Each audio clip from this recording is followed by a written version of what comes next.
Tiongkok adalah satu-satunya negara yang bisa dan sanggup menantang Amerika sebagai The New World Order sekarang ini.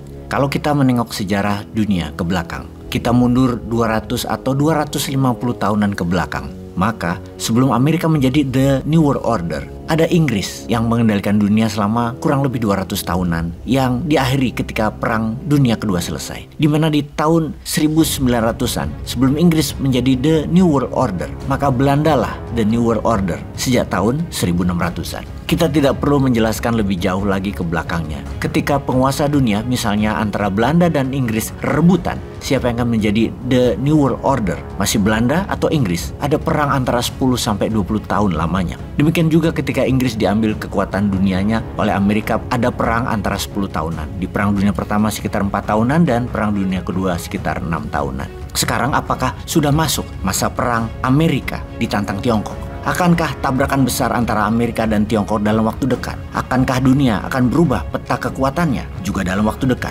Tiongkok adalah consequential strategic competitor atau musuh sebanding atau selevel bagi Amerika. Karena itu tidak mengherankan dalam catatan DoD terdapat kata-kata we cannot delay atau kita tidak bisa menunda untuk membangun kekuatan menahan atau menyerang Tiongkok. Dan sejak tahun 2022 tersebut dibuatlah program 10 tahun untuk Amerika membangun kekuatan militer yang bersentral di Taiwan. Sebenarnya Amerika sudah berada di Asia Timur dan kita catat keberadaannya ya. Ada 8.000 tentara Amerika di Guam. Ada 100 military base di mainland Jepang dengan total pasukan 21.000 personel. Ada 24.000 personel tentara di Okinawa. Kemudian di Korea Selatan ada 22.000 tentara Amerika station di sana. Kemudian kekuatan laut di wilayah Choke Point di Malacca di Singapura berada di Changi Naval Base.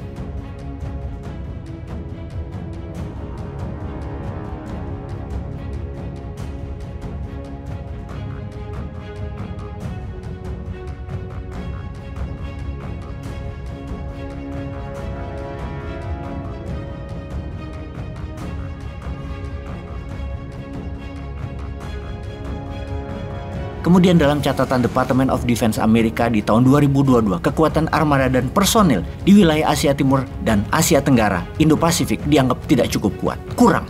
Amerika akan melakukan integrated deterrence atau pencegahan yang terintegrasi dengan seksama atau holistik. Selain daripada membangun kekuatan di basis militer yang telah ada, Amerika akan membangun dengan aliansi mitra negara sekutunya. Intinya dari integrated deterrence ini adalah tujuannya mengkonten China atau mengkontainerkan Tiongkok, dimasuk kotakkan Tiongkok, dikepung dan dikunci. Amerika mulai dari Jepang, di mana kita sudah infokan tentang Pulau Mageshima yang telah dimulai pembangunannya. Kemudian ada Amami Oshima Island, diletakkan peluru kendali misil jarak jauh, long range missile, dan misil anti-ship. Kemudian Pulau Okinawa yang ditambah kekuatannya termasuk anti radar dan rudal balistik.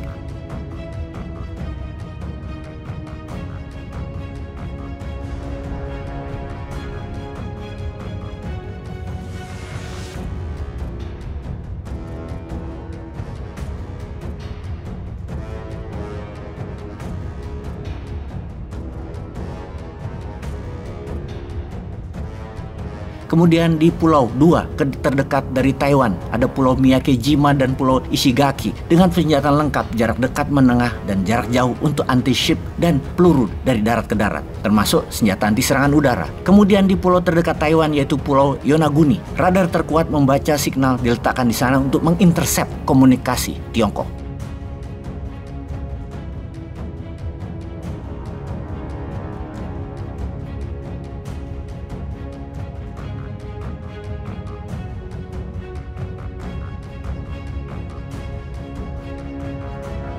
Apa yang Jepang dan Amerika lakukan adalah untuk mengkonten Tiongkok, di mana Tiongkok akan tidak bebas berjalan atau melakukan misi maritim. Jika kapal dagang mereka mau ke Amerika Selatan misalnya, mau ke Peru, mau ke Meksiko, mau ke Amerika atau ke Kanada misalnya, semua diawasi oleh barisan militer dan peluru tajam misil.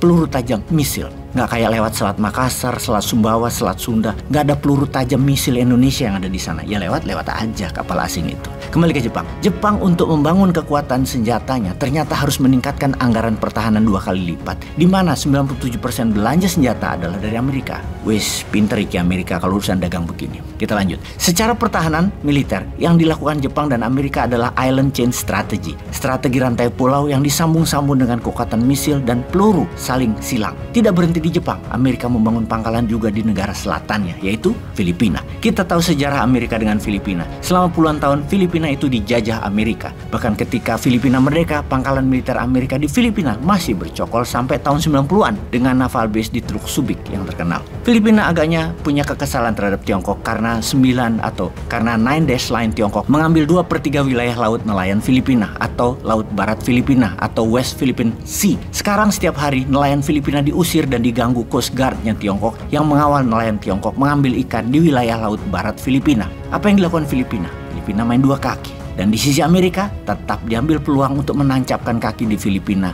Dan di tahun 2014, setelah 22 tahun vakum, Amerika balik lagi ke Filipina. Kembali ke Fort Magsaysay Airfield, kembali ke Basa Air Base, lalu membangun Mactan Benito Base, Antonio Bautista Base.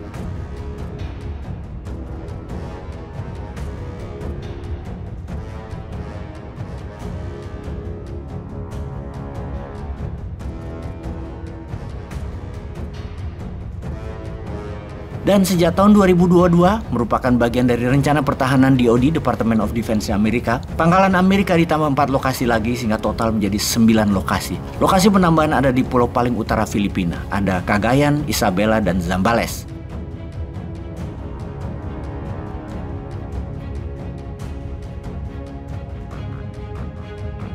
Kalau kita simpulkan, saat ini Amerika lagi membangun dengan kecepatan penuh dari Pulau Mageshima sampai Singapura sebagai kekuatan yang belum pernah Amerika bangun dalam 80 tahun terakhir. Kekuatan navalnya dengan strategi rantai pulau. Bukan berhenti hanya sampai Singapura, maka sebagai dukungan penuh ada Australia yang siap di paling selatan untuk menjaga Samudra Hindia. Apa yang Australia bangun kekuatannya dengan Amerika? Kekuatan submarine atau armada kapal selam tercanggih di dunia dengan tenaga nuklir yang bisa menyelam tanpa muncul di atas permukaan laut lebih dari 2 bulan. Amerika memberi teknologi nuklir kapal selam itu gratis ke Australia. Berpangkalan di Perth Stirling Naval Base,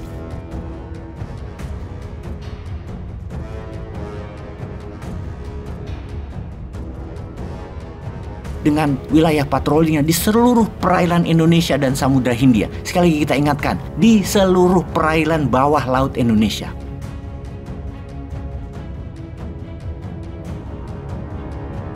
Oke, sebentar. Kalau begini-begini Indonesia itu tahu nggak sih? Kok adem-adem baik? Gak ada tindakan apapun bahwa tetangga kita tuh sudah semua siap-siap berperang. Kapal selam muter-muter di wilayah Indonesia. Tahu nggak sih begini-beginian? Apa terlalu sibuk kampanye? Awas loh, Natuna hilang. Peace.